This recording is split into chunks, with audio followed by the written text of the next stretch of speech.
I was halfway through a cup of diner coffee that tasted like a tire boiled with a church bulletin when the kid in the blue suit sat down and tried not to look like the Vatican. "Mr. Porter," he asked, voice too careful, smile too rehearsed. "Jack," I said, "if you're paying me." He slid a thick envelope across the formica. The rubber band had that bank vault snap. I didn't need to count it to know it would cash. "3 missing men," he said. "Fathers Anton Kiefer, Louis Andrade, and," he checked the top page, "Michael Ohm. You locate them, you do not engage, you report to this number." He tapped a business card with a crest on it, all keys and crossed things. I thumbed the dossier he'd brought, photocopied passports, parish postings, flight receipts. One had a Georgetown address. One was across the river in Maryland. One was old newsprint from Rome. "You pick me how?" I asked. "Recommendation," he said. "Someone who appreciates creative documentation." "Documentation's only creative when somebody's lying," I said. "Which part should I color?" He didn't smile exactly, but his face did something that had read about smiling once. "We request only results." "And what exactly took your men?" I asked. He dropped his voice, though the only other customers were 2 night shift nurses and a guy asleep under a stack of pancakes. They were collected. "By who?" He let the silence do the talking. "The church communicates as much by what it won't say." He stood, straightened a tie that had never once been fun, and added, "Mr. Porter, do not attempt heroics." He left almost before the coffee cooled. The waitress refilled my cup the way a medic refills morphine. "Your cousin looks stressed," she said. "We argue about music," I told her. "Tell him to smile more," she said. "He's too young to look that tired." So was I. Life didn't ask. Georgetown wears its money like a vintage coat it keeps forgetting to take off. The row house on 33rd Street was all tidy brick and expensive piety. Mahogany doors, frosted glass etched with a saint who'd seen things and learned to keep quiet. I rang. A small panel slid open. A pair of patient eyes did a slow inventory of me. "Delivery?" the eyes asked. "Conversation," I said, "for Father Ohm." The panel closed. Footsteps retreated.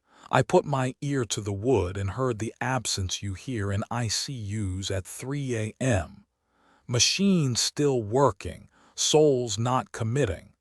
I rang again. "I brought a free sacrament with every answer," I said. The door opened 6 inches.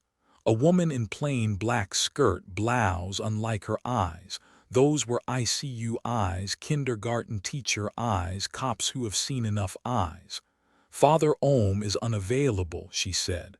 "Unavailable as in out of town?" I asked. "Or unavailable as in no longer on payroll with the living?" "You don't work for them," she said, not as a question. "I work for whoever's money can clear," I said. "Where it originates is a conversation I have with my conscience after I get paid." "You should have that conversation now," she said, and shut the door. The breeze on M Street had a river's breath in it, blue with late winter. A saxophone somewhere was failing a standard in an honest way. I was composing my next bad idea when a black shape on the opposite roof caught my eye. He was on the 3-story walk-up across the narrow alley, coat flapping like a flag, white collar the size of a thumbprint. 70, the dossier had said. The man who jogged to the edge and sailed to the next roof moved like aluminum, light, impossible, loud only to those who knew what they were hearing. "Father," I called, which never works but makes you feel like you tried. "Harrison." He turned at his name, not with surprise but with relief, the way a man looks when the bus he's timed his life by actually arrives. Then he ran. I hate roof chases. They make cities look like poems until you're part of the rhyme scheme. The fire escape bolts bit my palms. The first landing tried to divorce my ankle. Pigeons did their best falcon impressions as I barreled past them. He was 3 roofs ahead, then 4, then the kind of distance where the city seems to tilt to help him. "Stop!" I barked, because the human brain is a jukebox of useless commands. He didn't, but he did time his steps. He checked the sky like a sailor. He paused at the edge of a corner building and waited for me to be close enough to hear him without shouting. "You're late," he said, not angry, satisfied. He wore the kind of blue eyes you only get from a youth coach who taught 100 boys to keep their heads up. "I'm on the clock," I said, catching breath. "You're missing, I bring you back, that's the deal." "There are deals," he said, "and there are appointments." "What kind?" I asked. He glanced at the sky, then at the Allah's shadow, then at me. "You'll hear it," he said, "and you'll wish you hadn't. If you've lived in D.C. long enough, you know when the humidity changes. It thickens into a soup that won't admit it's water, but this wasn't that. This was a freezer door cracked after a hurricane knocks the power. It rolled across the roof in a pressure wave that made my ears dip like a plane coming in too fast. My breath smoked just once like a bus in January. Something whispered, not into my ear but into the air itself. Like a library vent. Like a choir that had been told to hum a single syllable the size of a city. Archivum tacitum. I didn't recognize the language. My bones did. "Who's meeting us?" I asked. Because that was the twist the moment had chosen. He wasn't running from me. He was syncing his watch with someone I couldn't see. "Not who," he said. "Where?" "Fine," I said. "Where?" He didn't answer. He reached into his coat and threw. Not a punch, not a cross. A rectangle of old leather hit my palm with the commitment of a baton in a relay. I almost fumbled it. There were symbols on the cover that didn't want to be remembered correctly. Circle with a notch. Line with a cross through the wrong part. The kind of glyph that feels like a word when you're falling asleep. The shop looked like the kind of place that had been closing for 30 years. Dust filmed the window, not evenly, but in stripes like an old flag. A wooden sign above the door read Caraway Antiquarian in gold paint, so faded it looked like bruises. I would have passed it twice if not for the way the ledger in my pocket began to warm the closer I got. That was the part I didn't want to admit. Not to Riley, not even to myself. The book Harrison had tossed me wasn't just ink and paper. It had moods. And right now, it was tugging me toward this corner shop like a magnet dragging a nail across a table. Inside, the air had the density of basements and old pipe tobacco. Wooden shelves bent under the weight of too many years, too many editions nobody wanted. A bell above the door gave a tired jingle, the kind that made you wonder if it was announcing your arrival to the living or the dead. "Help you," croaked a voice from behind the counter. The man there looked like he'd been shelved too. Bent spine, spectacles thick as the bottoms of jars, white beard that hadn't been convinced to stay tidy in years. His nameplate read Caraway, but it was the way his eyes flicked to the leather book in my hand that told me he already knew why I was here. "Looking for reference material," I said casually. "Ledger work." He didn't move, didn't blink. Just nodded toward the back, a curt jerk of his chin. The back room was worse, rows of locked cases and cabinets filled with things that were never meant to be sold. Religious artifacts with faces scratched off, scrolls sealed with wax that crumbled at a glance, boxes marked with languages that didn't want to be remembered. And there, on a pedestal under a jaundiced lamp, was the twin to my ledger. Except this one wasn't dormant. The cover crawled. That's the only word for it. Symbols shifted across the leather like ants rearranging themselves into letters, only to scatter and reform into something else. The air above it had weight, like humidity mixed with static electricity.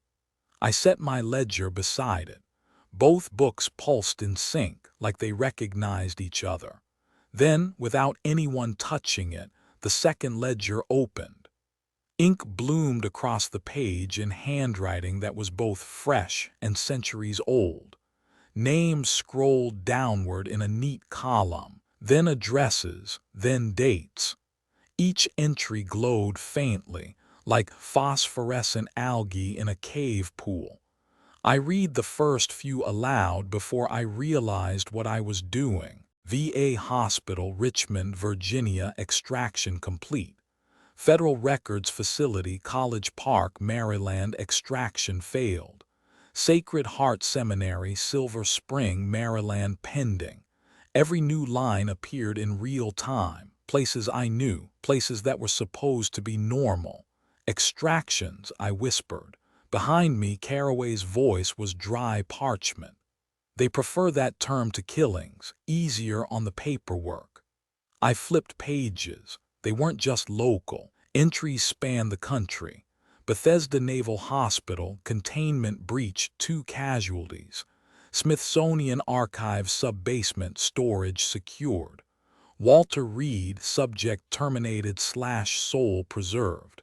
My throat tightened. These weren't foreign ghost stories. These were American addresses, government buildings, hospitals I'd driven past a dozen times without thinking. "How long has this been going on?" I asked. Caraway shrugged. "How long has America had wars worth remembering? The archive doesn't care about borders. A good soul with the right memory weighs the same in Rome as it does in Maryland." I turned the page again.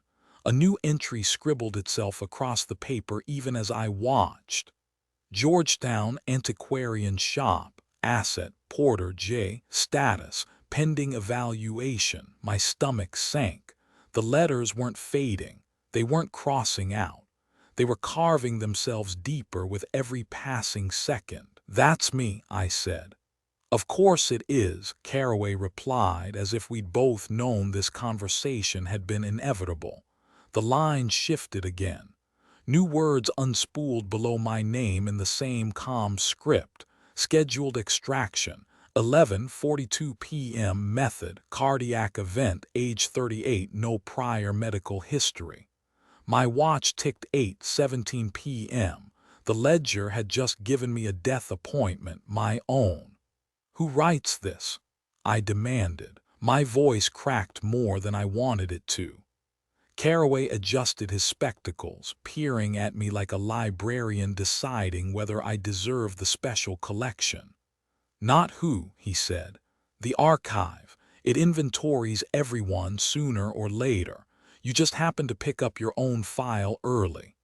The ink deepened, darkening until it looked wet. Beneath the death notice, a single line etched itself slow enough that I felt every letter carve into me. "Do not run. Filing in progress." I snapped the ledger shut, but the words burned behind my eyelids anyway. My pulse thudded in my ears. The book in my own pocket vibrated like a second heartbeat, syncing with the schedule written in the other. Caraway sighed, as if watching a man realize he was already overdue was just another Tuesday. "You've got 3 hours, Mr. Porter," he said. "Enjoy them however you like. The archive doesn't miss appointments." The bell over the shop door jingled again. Low, deliberate, not a customer but someone who already knew where I stood. The ledger shivered open by itself, pages fluttering until it landed back on my entry. The ink brightened, sealing the words like a contract. Porter J. Scheduled extraction confirmed. And just beneath it, in handwriting that wasn't like the others, cramped and urgent as if scrawled from inside the page itself. "Run anyway." The VA clinic in Silver Spring smelled like it always did. Sterile cleaner and tired coffee, the kind that's been warming on a burner since dawn. Veterans sat scattered in chairs. some nodding, some staring, some carrying a silence that never puts its uniform down. I wasn't here to file paperwork or check blood pressure. I was here because Riley had called me at midnight with her usual mix of bad news and worse news. "Guy walked into the psych wing tonight," she'd said. "Claims he fought at Bezier's, 13th century. Knows the siege like he was there, down to the angle of the ladders." "French history, sure," I'd said, half asleep. "Not history," she'd cut me off. "Tactics, weather conditions. Name of a captain who never made the records but shows up in one Vatican marginalia. You see the problem." And I did.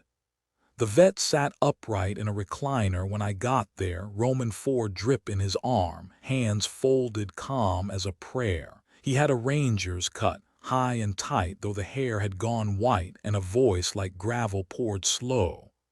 "They came from the south wall first," he said, eyes unfocused. "Not because it was weak, but because the priest said so. Threw pig fat on the barricades, lit it in the rain." The attending doctor shot me a helpless look. "We tried meds. He doesn't break pattern, talks like this non-stop since check-in." The vet turned toward me then. His eyes didn't see me. They saw something much older. "They screamed," he whispered. "Latin prayers against Latin prayers, and when the gate cracked," he clenched his fist so hard the Roman IV stand rattled. "We knew the killing wasn't ours, it was theirs, we only carried it." "Sergeant," I said, crouching beside him, "you were deployed to Iraq, right?" His eyes flicked, confused, like I'd interrupted a radio signal. "Fallujah, twice. Mosul, but that wasn't where I learned fire on stone." "Where'd you learn it then?" He looked down at his hands. "I don't know, but it lives here now." He tapped his temple with 2 fingers, slow and deliberate. "Installed, that's the word, like they dropped it in me while I was under." Riley stepped close, whispering low, checked his file, PTSD, insomnia, nothing about medieval fixation until 3 days ago. Guess where he was treated last week? I already knew. Bethesda. She nodded. "Neurology wing. But the logs show nothing unusual, which is already unusual." The vet's voice rose, not loud but certain. "The Vatican keeps them, uses them. I can feel the memories aren't mine. Someone else bled into me." The fluorescent lights overhead flickered in time with his words. My stomach twisted. This wasn't just trauma echo, this was insertion. We left him with the staff and pulled into a quiet office to review security logs. Riley had sweet-talked off a nurse. She clicked through grainy footage on her laptop, frame by frame. "There," she said, freezing the image. 2 figures in clerical black robes wheeled metal cases down a restricted hall. The cases hummed faintly, so strong the audio input clipped even through bad mics. The men didn't show faces, just hoods. "That corridor doesn't exist on blueprints," Riley muttered. "And look at the time stamp, 3 minutes of blank, like the camera hiccuped." She fast-forwarded. The footage stuttered, skipped, and when the frames resumed, the corridor was empty. "Door logs?" I asked. "Nothing," she said. "No entry, no exit, as if they never passed." I stared at the still image.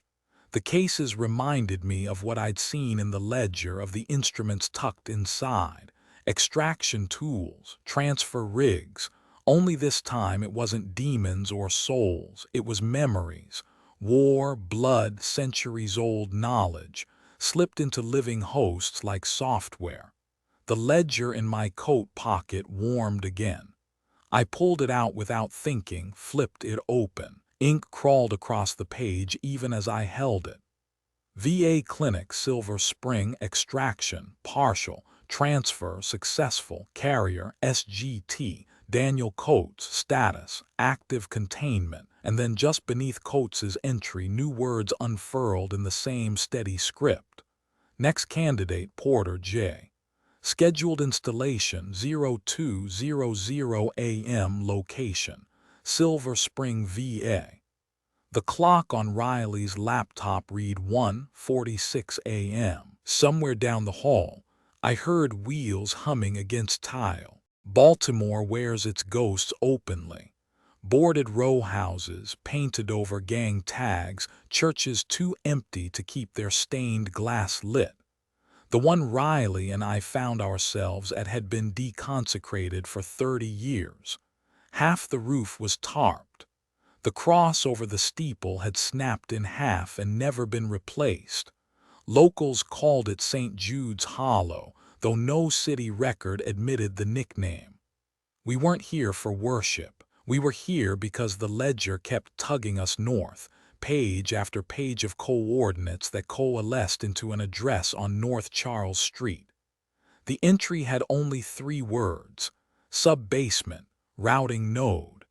Inside, pews leaned like drunks, hymnals bled mildew, and pigeons cooed from the choir loft as if they were the last congregation. But it was the smell that froze me halfway down the nave. Not rot, not dust, stone. Old, wet stone. The smell of basements you're not supposed to find. Riley's flashlight beam landed on a trapdoor behind the pulpit. The wood was new, reinforced, but the hinges were already warped like the ground underneath wanted out. We pried it open. A staircase spiraled downward, too perfect, too ancient, not brick, not concrete. These steps were carved from black stone veined with something that glittered faintly under light. Older than the church, Riley muttered. Hell, older than the city. Older than both. Older than anything built by hands that paid taxes. We descended 30 steps, 50, 100. The temperature dropped with each rotation, but not the way basements grow colder. This was directional, intentional, like walking into a machine. At the bottom, the stairs spilled into a cavern with walls polished smoother than glass. Symbols ran across every surface, rows and rows of carved glyphs, glowing faintly as though they'd been waiting for eyes to notice them. I expected Latin, maybe Greek, some script dragged from forgotten scripture, but these weren't letters, they were routes. Straight lines intersected circles, branching into forks, some looping back on themselves, others cutting abruptly to dead ends. Each one marked with tiny geometric ticks that reminded me less of scripture and more of wiring diagrams. A routing table, Riley whispered. For what? I asked. She swept the beam across a cluster of symbols. Not electricity, not blood, souls. This is a transit map. The more I looked, the more it resolved into something familiar. The way subway maps compress geography. The way server racks organize chaos into slots. These weren't prayers, they were instructions for traffic. The quiet archive wasn't just storing souls. It was moving them through networks that had existed long before cities, long before America. I reached out, stupid, impulsive, and brushed one symbol with my fingertip. The stone thrummed, a vibration that climbed my arm into my chest. The symbol flared, then spread light to its neighbors, igniting row after row until the entire wall blazed like a circuit board. The chamber rumbled. Dust fell in lazy spirals from the ceiling. The lines rearranged themselves into a single glowing route that pulsed brighter with each second. Riley grabbed my arm. Jack, it's pointing somewhere. The map had simplified now. All branching paths collapsed, reduced to one highlighted artery. It pulsed 3 times, then flared in unison at its terminus. A single glowing symbol rendered larger than the rest. Not a word, not a prayer, a location. D.C. Riley said, her voice hushed but certain. It's routing to the capital.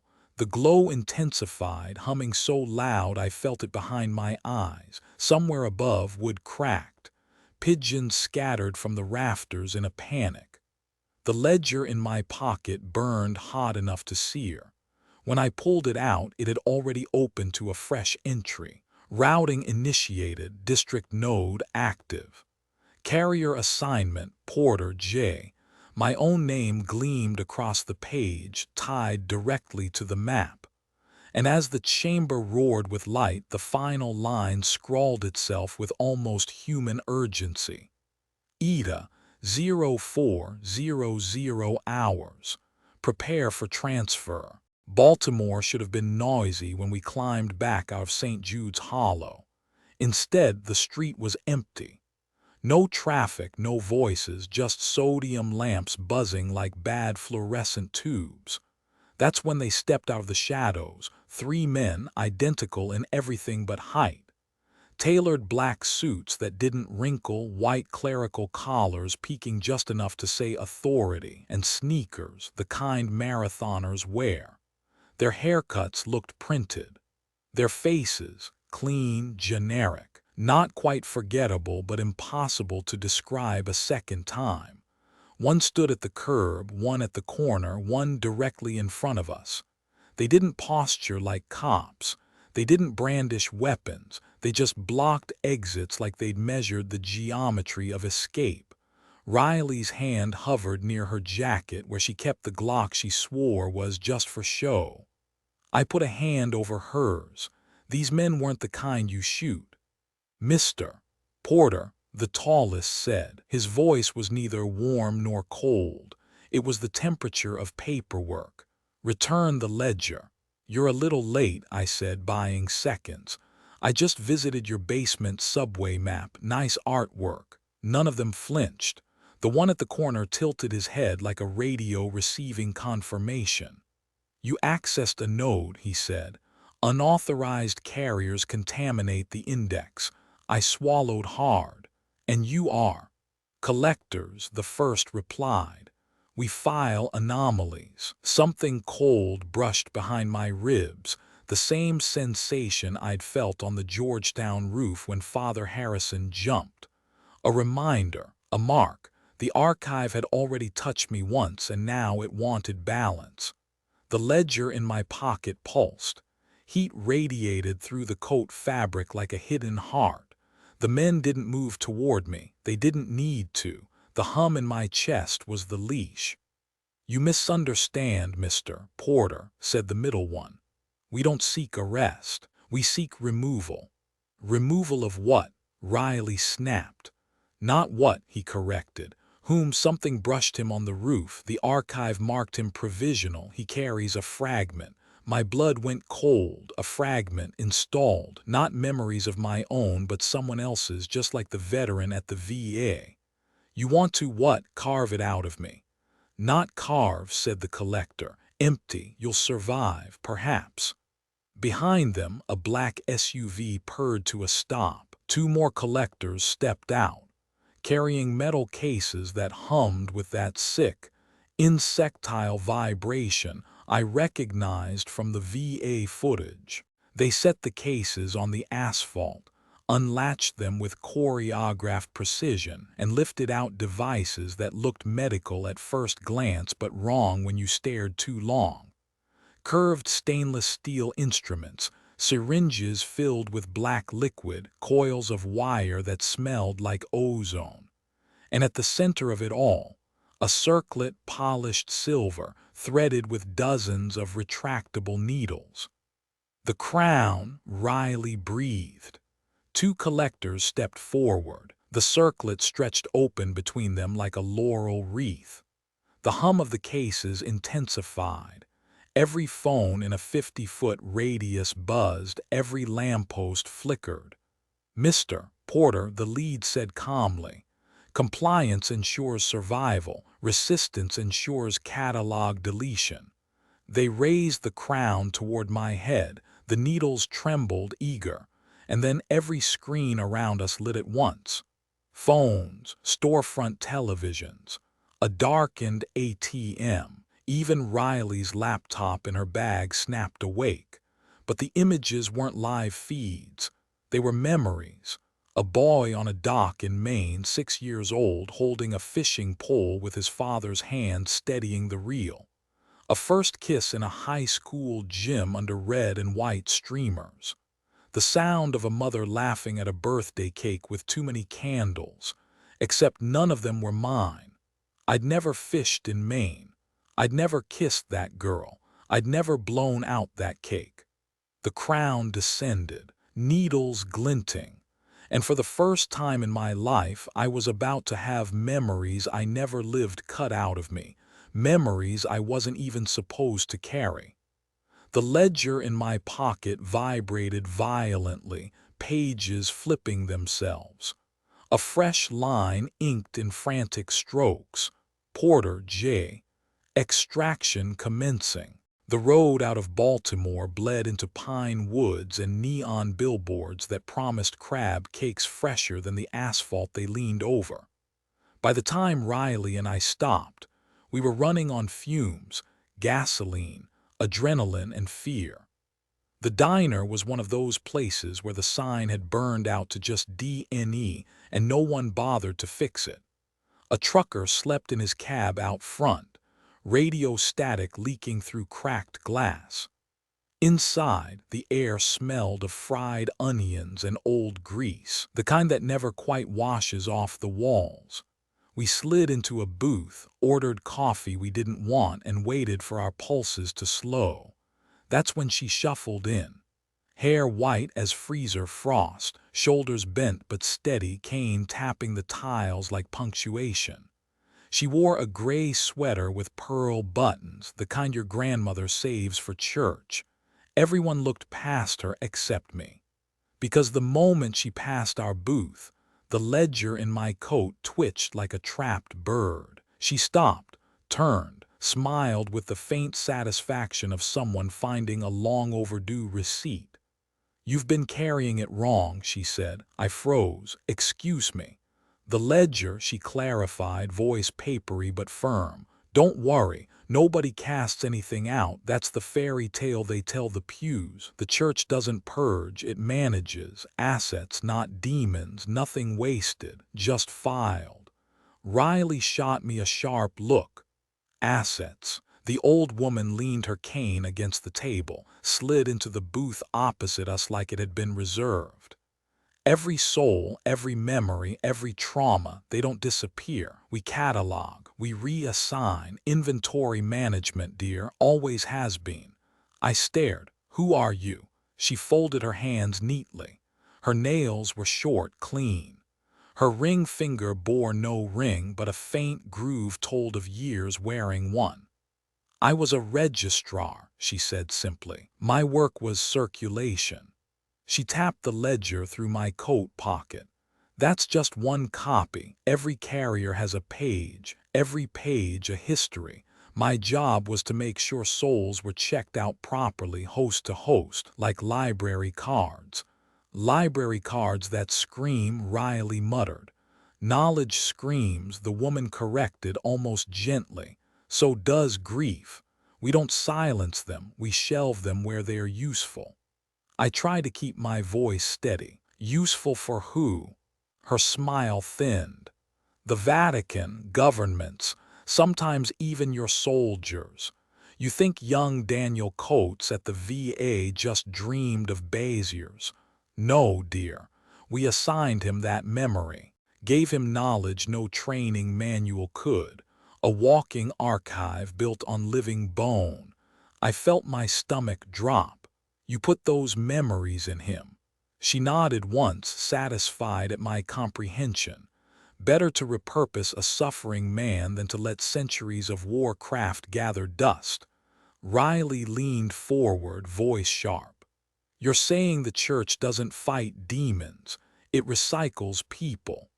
The old woman patted her hand as if she were a child. "Demons are just another word for unclaimed assets. It was my duty to check them out, return them when the host was full, balance the shelves." Her eyes slid back to me. "And you, Mr. Porter, have been marked as a carrier. That makes you part of my old system, whether you like it or not." The waitress came by with coffee refills, oblivious. The old woman lifted my phone from the table with sleight-of-hand smoothness quicker than her age should have allowed. "Hey," I snapped, reaching, but she had already tucked it into her sweater pocket. She dialed a number I didn't recognize, fingers steady, as if muscle memory had rehearsed it for decades. The line connected without a ring. She looked at me across the table, eyes suddenly sharper than glass. "Your book," she said softly into the receiver, "is overdue." The diner lights flickered. Every phone on every trucker's belt out in the lot buzzed at once. The ledger in my coat opened itself, pages turning furiously until they stopped on my name. Porter J. Recall initiated. And the voice on the other end of her call whispered just loud enough for me to hear. "Bring him in." Morgues smell like the truth, cold metal and formaldehyde, with no room left for lies. By the time Riley and I reached the Baltimore City Medical Examiner's office, my nerves were frayed raw. The registrar's words, "Your book is overdue," still crawled behind my eyes. The attendant, a tired man in scrubs with a badge that just said Parks, let us past swinging doors into the cold room. "You asked for case 2217. He said, voice flat. "Strange one. Body came in weeks ago, but chain of custody paperwork's a mess. Can't find who signed it in." He pulled open a drawer and the metal rails squealed. I braced myself. It was him, Father Harrison, the same priest who had sprinted across a Georgetown rooftop, agile as a man half his age, before leaping into the night and vanishing into a Latin whisper. Except here, under the fluorescence, he was unmistakably dead. The skin had slackened, bruised with the waxy pallor of refrigeration. His lips were cracked, pulled back just enough to reveal the steel wiring that locked his jaw shut. And the toe tag, date of death 2 months ago. I staggered back. "That's not possible. I chased him last week." Parks didn't even blink. "You and half the city claim they saw him alive. I've got paperwork that says otherwise. Dead since June." Riley leaned closer to the body, her breath fogging faintly in the refrigerated air. "Then what the hell did we see on that roof?" We needed answers. Answers in morgues are always hidden in the places you don't want to look.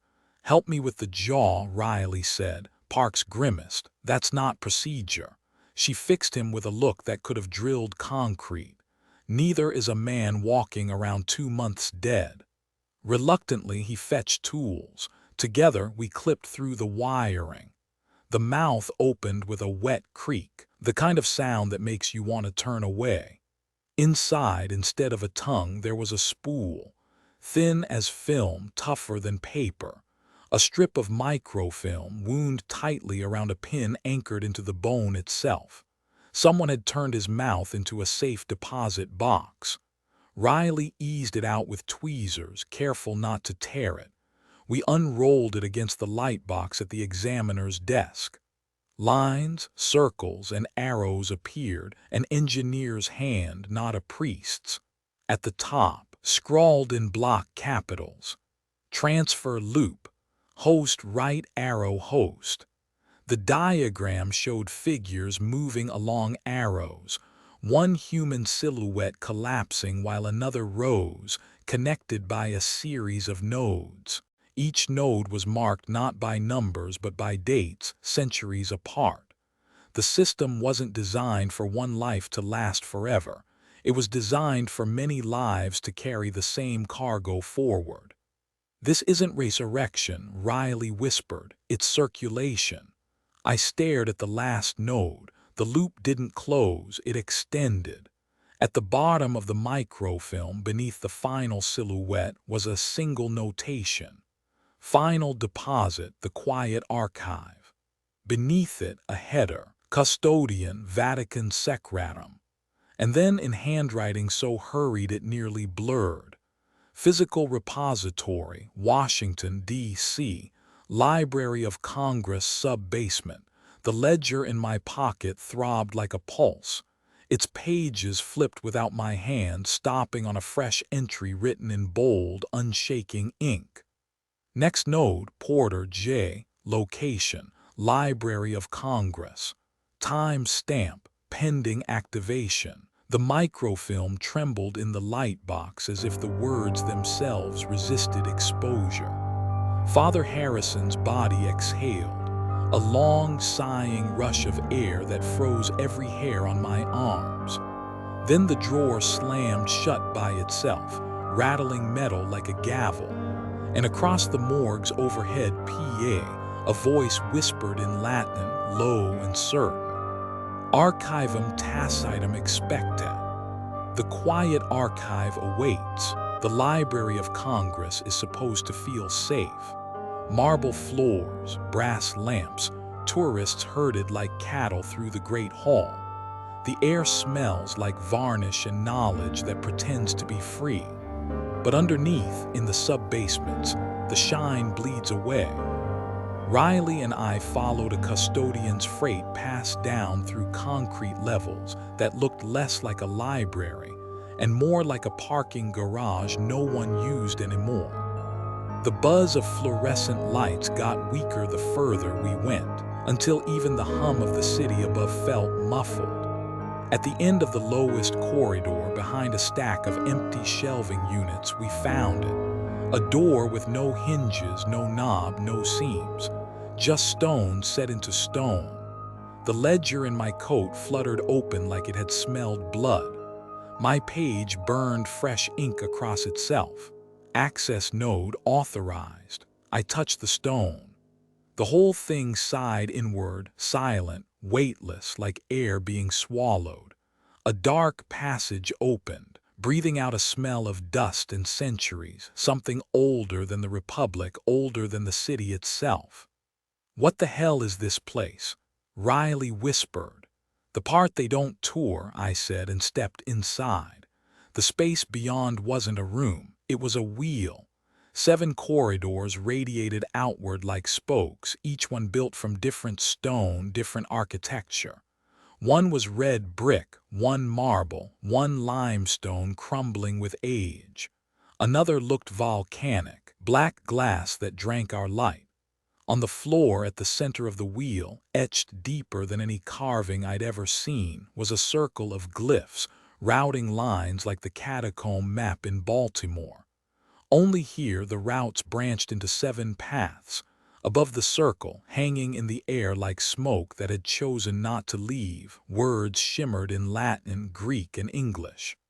Archivum tacitum, spokes of custody. We crept to the mouth of one corridor. Its walls bore English dates, names of presidents, wars, census years. The American spoke. I turned to another, its carvings in hieroglyphs and cuneiform. Another bore Cyrillic and Orthodox crosses. Another, runes that looked chiseled by ice. This isn't just here, Riley said, spinning slow in awe. It's everywhere, 7 corridors, 7 eras. The U.S. is just one branch. My skin prickled. A library for souls, global, timeless. And here we were standing at the hub.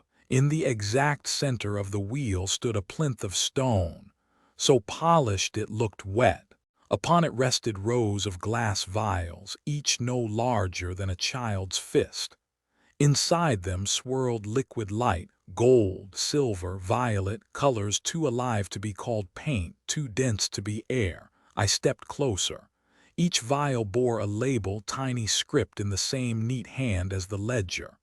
Jefferson T, Douglas F, Lincoln A, Coates D. The liquid in each pulsed faintly as if in time with invisible hearts. And then my breath caught. One vial, near the center, the label simple, Porter J, my initials, my name. The liquid inside wasn't steady like the others. It boiled, throwing sparks of blue-white light that pressed against the glass as though begging for release. Behind me, the stone door groaned shut on its own, sealing the wheel of corridors in silence. The ledger in my coat flared hot. Its ink spread across the page in frantic, undeniable script. Carrier identified, extraction pending, and all around us, the other vials began to tremble, as if recognizing me. The vial with my initials pulsed so violently I thought the glass might burst on its own. My hand hovered above it, trembling. Riley hissed, "Jack, we don't even know what those things are." But the truth was I did know, or at least I suspected. The ledger's pages wouldn't stop shivering, scrawling over themselves like someone else's hand was writing through mine. Carrier identified, vessel ready. The word vessel made bile rise in my throat. If they meant to use me, then maybe, just maybe, I could use them first. I gripped the vial. The glass was hot and cold at the same time, sweating light. Before Riley could stop me, I hurled it against the stone floor. It shattered. The liquid light poured outward like quicksilver, racing across the etched glyphs on the central circle. The wheel lit all at once, lines of fire crawling down each of the 7 corridors, arcing into symbols older than any nation. And then the pull began. Air roared inward, not like wind but like breath. Thousands of whispers cascaded through the chamber, every syllable folding into the next. I staggered, clutching my skull as the sense of inrush slammed into me. Not one voice, not one soul, thousands. Every vial on the plinth rattled, their lights swelling as if begging for freedom. "You idiot!"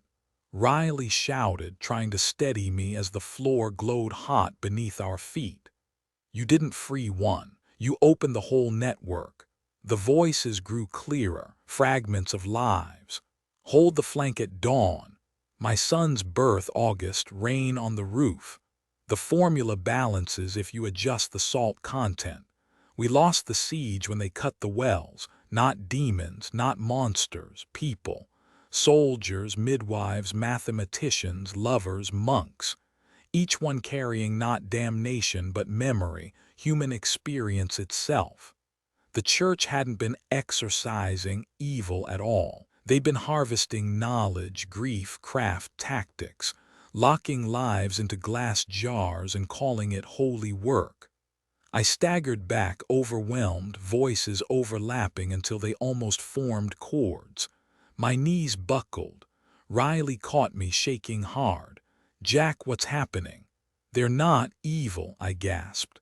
"They're us, all of us, stolen, rerouted, stored like books nobody checks out anymore." The glyphs on the floor blazed brighter, arcs of light crawling up the walls. The 7 corridors pulsed like arteries, all of them funneling inward. And every freed soul, every fragment, was rushing straight toward me. The vials began bursting one after another, glass popping like gunfire. Each detonation sent another rush of lives into the chamber, another weight slamming into my chest. Outside, the city responded. The power meters in the library spiked, needles slamming into red. Then every meter in a 10-block radius did the same. Transformers howled. Streetlights stuttered, then burned white hot. Phones rang, dozens, then hundreds. Not with ringtones, but with raw, shrill bells. Every number displayed was impossible, disconnected, dead. Riley's phone buzzed in her pocket. She yanked it out with wide eyes. The screen said Mom 2003. Her mother had been dead for 22 years. All around us, devices screamed with calls from numbers long erased from phone books. Hospital rooms, war fronts, houses lost in fire. The ledger ripped open in my pocket, pages blinding with ink that spread across margins like roots. Extraction failure. Cascade initiated. I felt my chest seize, half my heartbeat, half the drum of 1,000 other lives pressing for release. The plinth cracked down the middle, spilling what looked like liquid lightning. And in the roar of 1,000 voices, one rose clear, speaking in perfect unison with my own. We are awake. It started in D.C., but it didn't stay there. Within hours, every feed the country trusted began to choke on impossible footage. Police body cams in Richmond showed a man in Confederate gray walking straight through a patrol car. He didn't attack, he simply marched on, lips moving in silent prayer, musket still slung at his back. In Houston, hospital cameras caught a woman in a white Mercury program coverall, helmet tucked under her arm, drifting down corridors as if gravity didn't quite apply to her. Patients reached out and she touched them with hands that flickered like old film reels. In Detroit, a subway security feed caught half a dozen figures in Depression-era rags, shoulders stooped from factory work. They walked through walls, ignored turnstiles, and left behind a faint glow like dust motes in late sunlight. The media didn't have language for it. Ghosts, apparitions, projections. The word that kept trending was simpler, more primal, the red hours. Because every clip bled the same distortion, static veined with a faint crimson glow, as if the souls themselves bent light into a color the cameras had never learned to ignore. The first encounters were almost tender. A woman in Omaha swore her grandfather, dead 50 years, sat at her kitchen table, still smelling of pipe smoke, whispering the location of a tin box buried under the barn. A Seattle longshoreman filmed a sailor in oilskins pointing out the flaw in a crane's rigging seconds before it collapsed. Lives saved, but just as many encounters cut the other way. In Atlanta, an officer's dashcam showed a man in a Union uniform reaching into his chest and pulling out a folded paper ledger, reading aloud names of families who had betrayed him. The air around him burned crimson. The officer's engine died, never to start again. In Phoenix, a group of teenagers filmed a nurse in World War I fatigues, face wrapped in bandages. She raised her hand and every streetlight on the block exploded. Her whisper was captured by one mic only. "You left us in the mud." Gentle or wrathful, each soul carried something: knowledge, memory, grievance. They weren't random hauntings.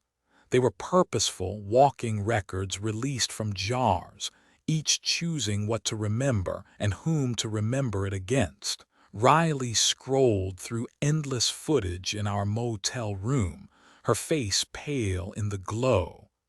They're not staying bound to the library anymore. They're roaming the whole damn country. I pressed the ledger flat on the table, but it wouldn't stop twitching. Every page was filling live with new entries and cross-outs. Names, dates, whole towns inked in, then scribbled away. A nation rewriting itself in real time, and then the feeds converged again. Every news station, every live stream, every drone hobbyist in D.C. caught the same impossible sight. From the dome of the Capitol, from the library itself, from the whole Hill District, a crimson glow bled into the sky. At first it looked like a storm, lightning trapped under clouds. But then it rose, swelling into an aurora, curtains of blood-red light shimmering, pulsing, stretching across the Potomac like wings. The aurora spread in rhythmic pulses, almost timed, like a heart that belonged to the city itself. With each pulse, phones rang again, dead numbers, dead voices, demanding answers. Riley gripped my arm. "That's not a leak anymore. That's a signal." The drone footage zoomed out, wide enough to capture the whole of Washington. The crimson aurora poured from Capitol Hill, arcing high enough to touch the stars, a lighthouse of blood calling something, or someone back. The last image before the feed cut to static was the Washington Monument silhouetted black against the glow, like a needle plunged into a living vein. and the ledger in front of me scrawled one final note across the page in ink that burned like fire. The archive is open. The journal wasn't supposed to be there. We'd holed up in a Motel 6 off Route 50, curtains drawn tight against the red glow bleeding faintly through the night sky over D.C. Riley was half asleep, gun on the nightstand, boots still on. I was pacing, trying to shake the voices that wouldn't stop echoing in my skull since the vials shattered. That's when I saw it. A book, stitched in black thread, bound in cracked calfskin, lay neatly in the corner chair, as if a maid had set it there with fresh towels. Neither of us had brought it in. I opened it. Inside, each page bore tight columns of names, first and last written in a hand that was both mechanical and oddly alive, as though the pen hadn't just recorded the names but decided them. At the top of the next day's entry was the date, September 19, tomorrow. The first name, Porter J. The second, Reeves R. Riley, my partner. I felt my stomach twist into ice. The ledger had warned me I was pending activation. But this wasn't warning, it was scheduling, a kill list handwritten in advance. And if the pattern held, it wasn't just prophecy, it was logistics. I flipped backward through the journal. September 17, 2 days ago. Entire columns of names were cleanly crossed out, as if an unseen hand had checked them off. The news had carried stories of unexplained deaths, car crashes, heart failures, officer-involved shootings that never reached trial. September 18, the same. But as I stared, ink shifted. I mean actually shifted, moving like ants across the page. One name slid itself higher in the list, bumping another down. Another flickered, then vanished completely, leaving behind a faint burn mark on the paper. The journal wasn't static. It was alive, tracking events in real time. I checked today's date. Several names had already been executed, the ink curling back into itself to leave only faint smudges. At the bottom, a note was scrawled in the same cramped hand as the ledger. Assets recalled. Failures expunged, balance maintained. Jack, Riley's voice was groggy from the bed. What are you reading? I snapped the book shut. Nothing you want to see, but it wasn't nothing. It was tomorrow, and tomorrow she was on the list. I couldn't stop staring at the page. Riley's name, Reeves R., burned at me like a wound, and then it flickered. Once, twice. The ink bled, forming a double image as though the name couldn't decide where to rest. Then with a sound I swear I heard, it split into two identical entries. Reeves R. 11:04 a.m. Reeves R. 11:04 a.m. Same time, same day, 2 deaths scheduled in parallel. I felt my throat lock. Riley. She was already awake now, sitting up, eyes narrowing at the look on my face. What? The journal trembled in my hands, pages fluttering like a bird trying to escape. And across the motel's old TV, the emergency broadcast system cut in screen flooding red. But instead of the usual robotic alert tone, it was handwriting, curling across the glass in the same script as the journal. Tomorrow, the debt is doubled. We left D.C. behind in a haze of crimson light and static-filled radio. The journal with Riley's split entry lay heavy in my bag, ticking like a time bomb. Every time I opened it, the ink jittered like a pulse I couldn't steady. By dawn, we were climbing into the Rockies, headed west on scraps of coordinates pulled from the ledger's margins. It promised a monastery. It didn't say what kind. When we reached it, the place looked ancient but strangely modern. Stone cloisters perched on a granite ridge. Bells hung in the tower, gleaming bronze, their ropes swaying faintly in the wind. But the sound that met us wasn't a chime. It was a low hum, Mechanical, electrical. The bells weren't bells at all. Up close, their bronze shells masked coils of copper transistors, whole transmitter arrays disguised in holy metal. When the mountain wind struck them, they sang not hymns but coded signals. The air buzzed with invisible traffic. "This isn't Riley muttered. "It's a broadcast." Inside the cloister, monks moved with quiet precision. Their habits were plain, their faces gaunt, but their eyes, their eyes glowed faintly as if reflecting light no one else could see. One stepped forward, head shaved, smile small but certain. "You found us." I expected scripture. Instead, he pulled back his sleeve, showing a wristband still tagged with a hospital barcode, a morgue barcode. "You're dead," I said. He nodded. 3 days. Another monk revealed the same, and another. All of them bore evidence, sutures, bruises, toe tags that should have belonged to corpses. Riley stiffened.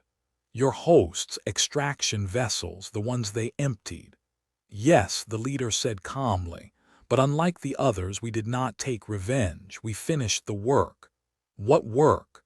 "The binding, the management. Someone must keep the accounts balanced or the archive collapses. The church abandoned its duty. We chose to remain. They weren't here to rage against the Vatican. They were here to continue its bookkeeping, even from beyond death." We followed them deeper, into a chamber where stone walls gave way to racks of equipment, lights blinking in rhythm with the hum from the tower bells. At the center stood a switchboard, old and new soldered together. 1950s toggles wired into fiber-optic relays, flanked by oscilloscopes and battered laptops.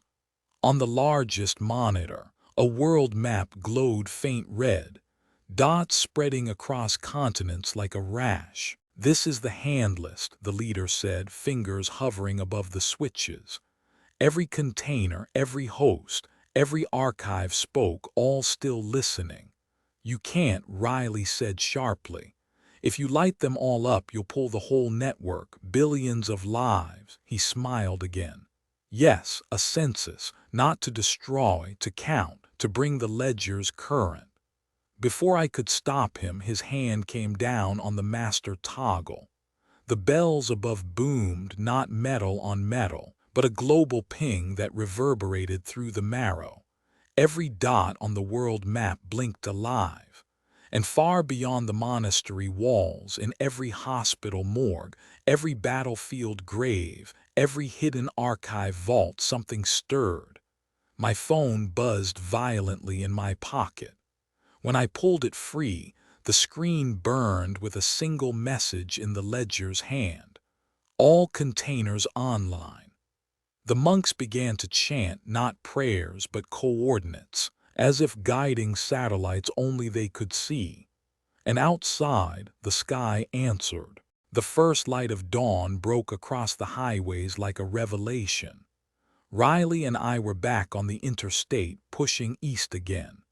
The monk's switch had flipped something global. We could feel it, a tremor in the air and electricity under the skin, but nothing prepared us for what happened when the sun rose.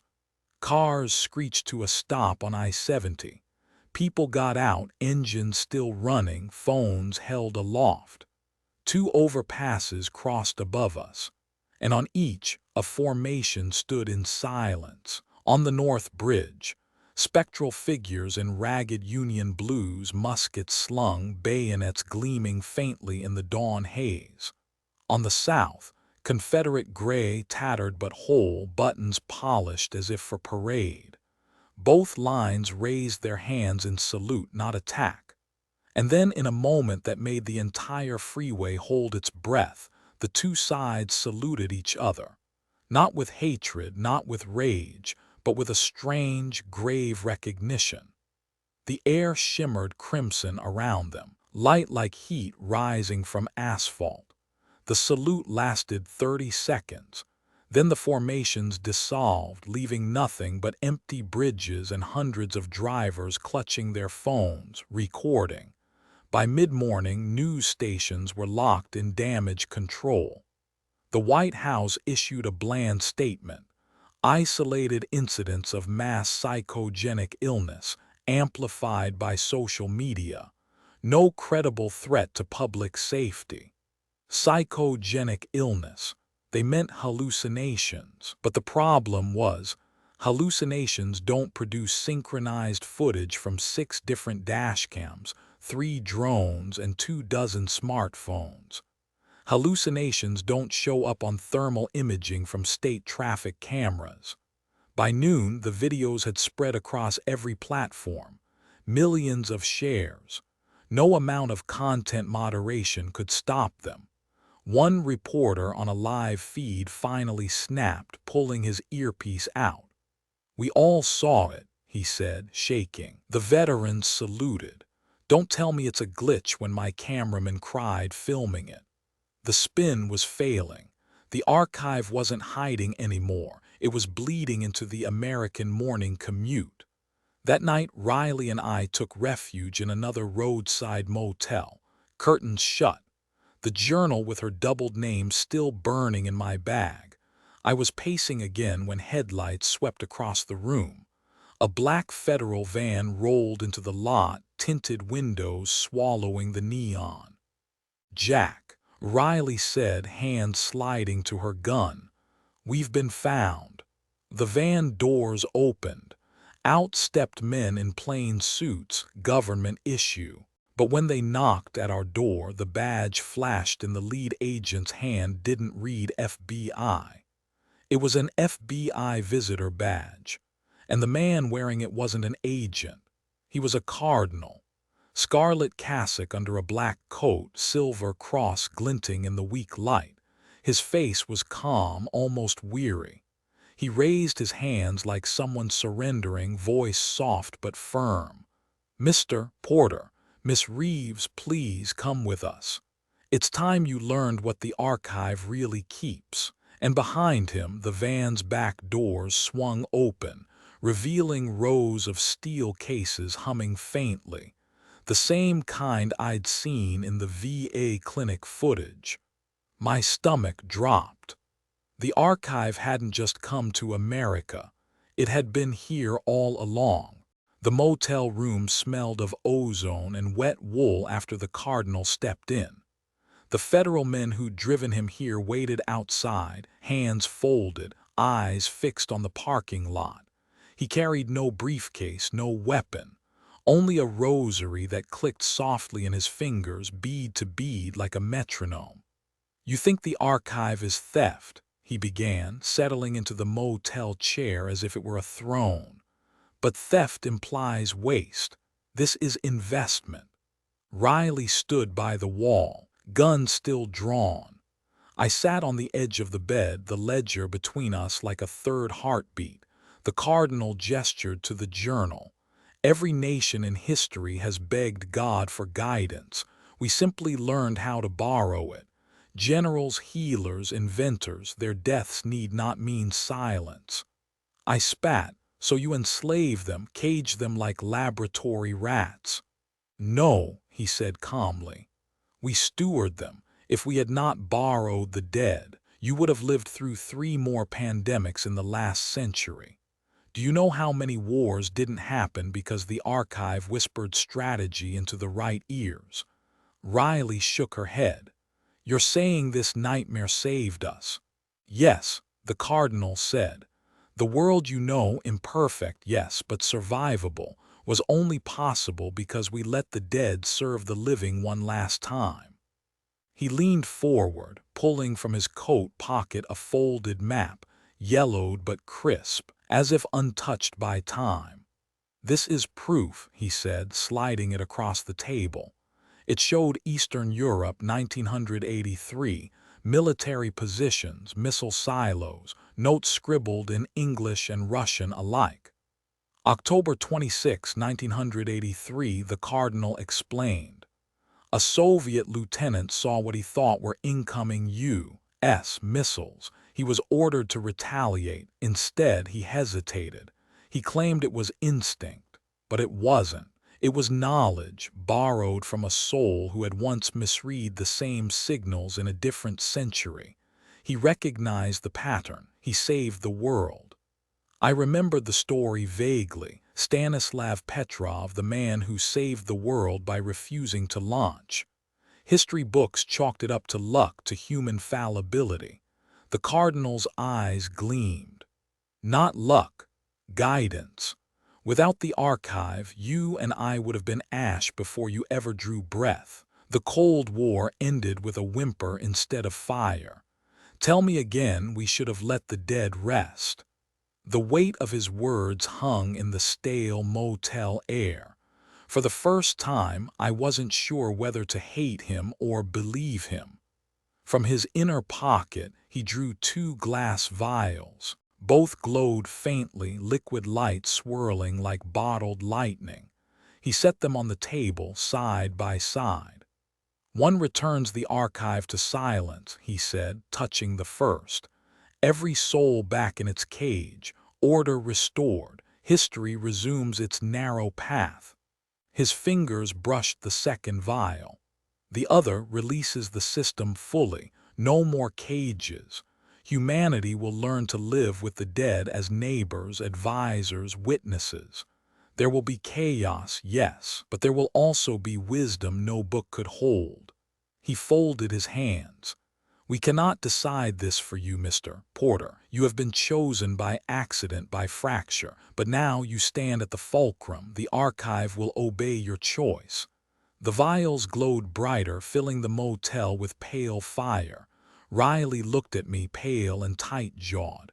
Jack, she whispered, whatever you pick, we can't go back. The cardinal leaned in, his voice a whisper of iron and ash. Choose. The motel room smelled of ozone and wet wool after the cardinal stepped in. The federal men who'd driven him here waited outside, hands folded, eyes fixed on the parking lot. He carried no briefcase, no weapon, only a rosary that clicked softly in his fingers, bead to bead like a metronome. You think the archive is theft, he began, settling into the motel chair as if it were a throne. But theft implies waste. This is investment.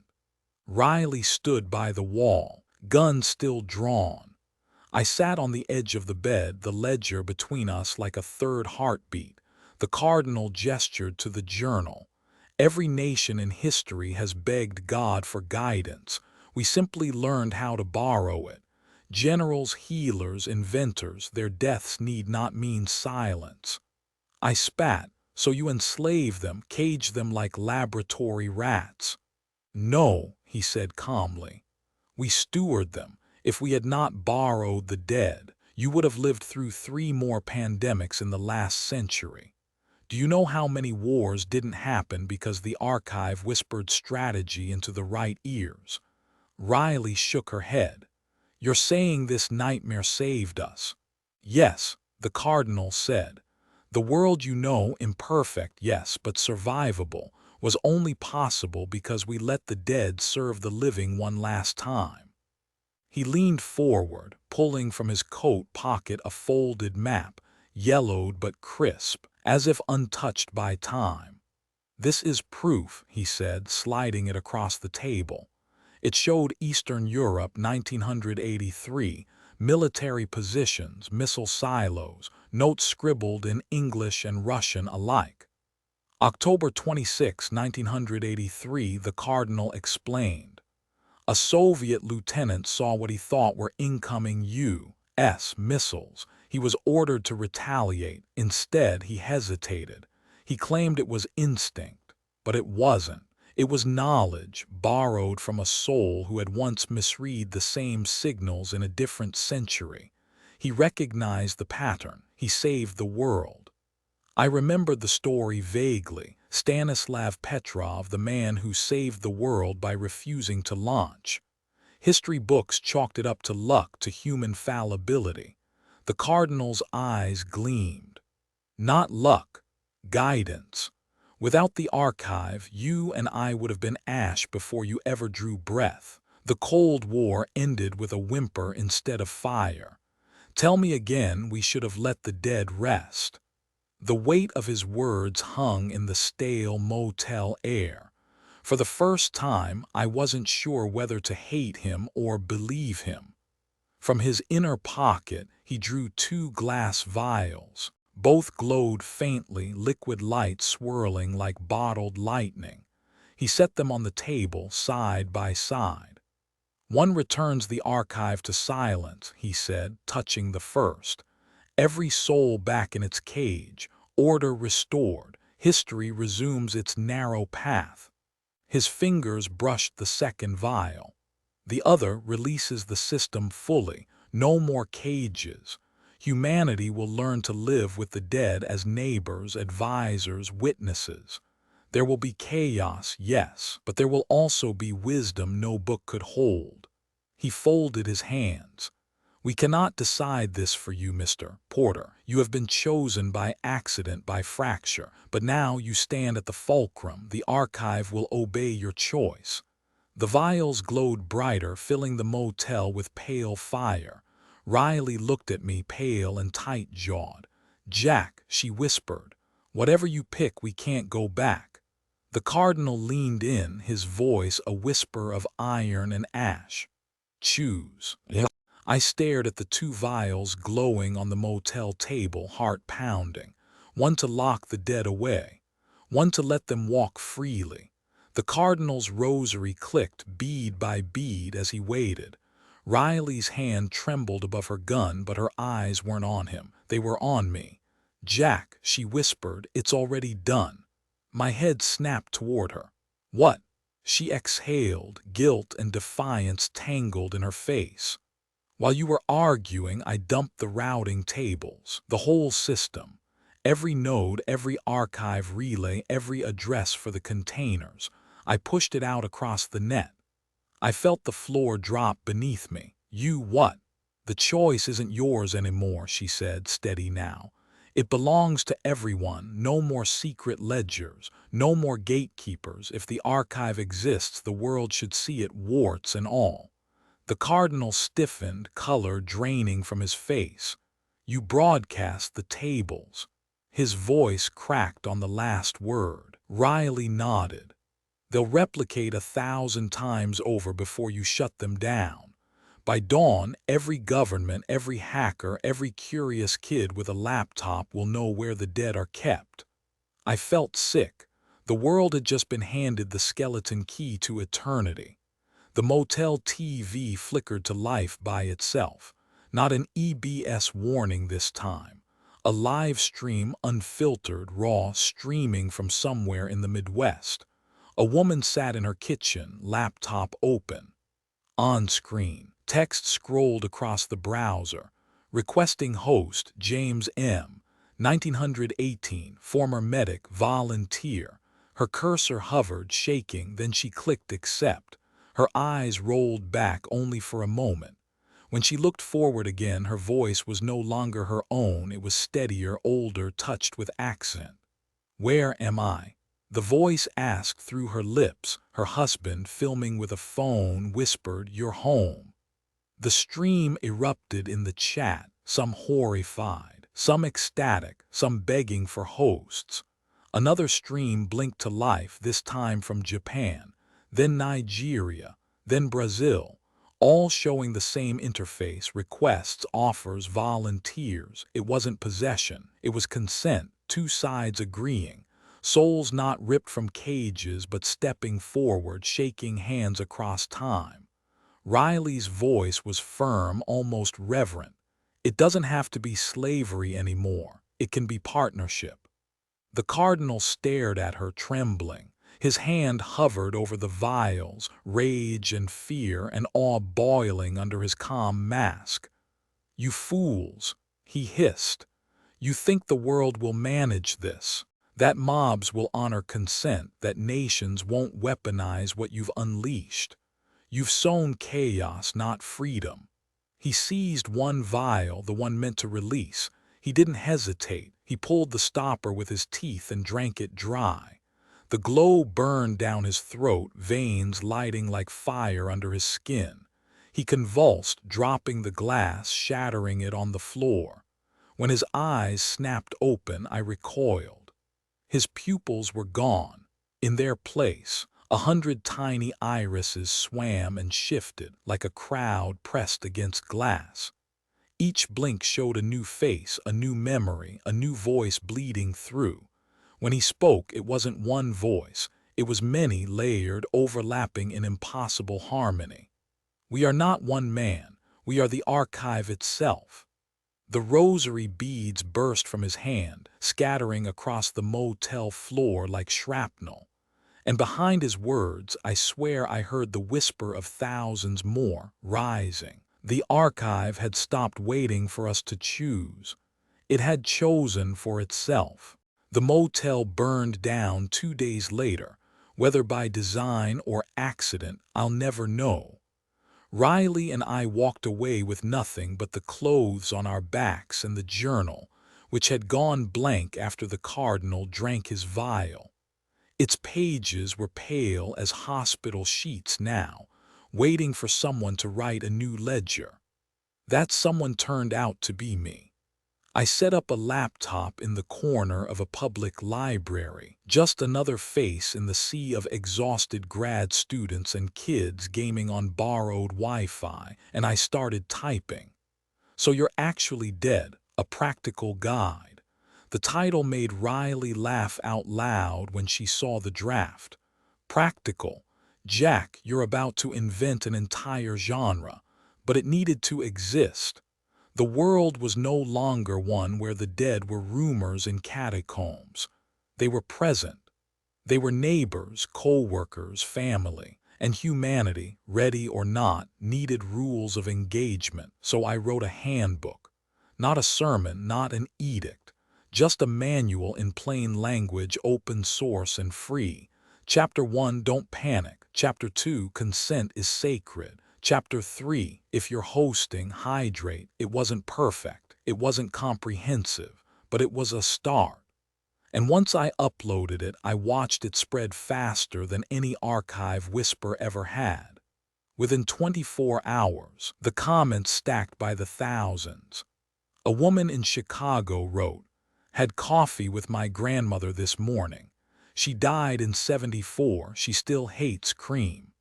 A kid in Houston posted shaky phone footage, him playing Xbox co-op with his older brother who died overseas 5 years ago. The voice on the mic was his, but older, laughing in sync. A barista in Portland uploaded a clip of her espresso machine pulling a perfect heart in the foam, guided, she swore, by her late father who'd been a latte artist before his heart gave out. Not every story was light. Some comments bled with grief, with horror, with disorientation. But most carried something rawer, simpler, relief. People weren't mourning alone anymore. For the first time in centuries, the dead were not whispers behind locked doors. They were present, sometimes clumsy, sometimes overwhelming, but undeniably here. And the archive, once a cage, had become a commons. Weeks later, I found myself in Brooklyn, waiting out a thunderstorm in a laundromat that smelled of soap and copper. The machine's word, coins, clinked, and on a folding table by the window, a father and his daughter sat playing chess. The pieces were mismatched, some carved wood, some plastic. The girl laughed as her knight toppled a queen. Across from her, her father smiled, but the air shimmered faintly around him. His presence was thinner than the girl's, but steady, anchored. He was dead. She was alive. And yet in that fluorescent hum, the distinction didn't matter. I looked up at the wall above their table. A map was taped there, yellowing at the edges. Routes of subway lines, arteries across the city. But someone had scrawled over it in black marker, crossing out the names of stations, blotting out arrows. It wasn't a routing table anymore, it was just paper. The hum of the machines quieted, almost reverent, as if the archive itself had gone silent for the first time in centuries. The father moved his pawn, the daughter giggled. And for once, the dead weren't assets or burdens or secrets. They were simply family sitting together, waiting for the spin cycle to end.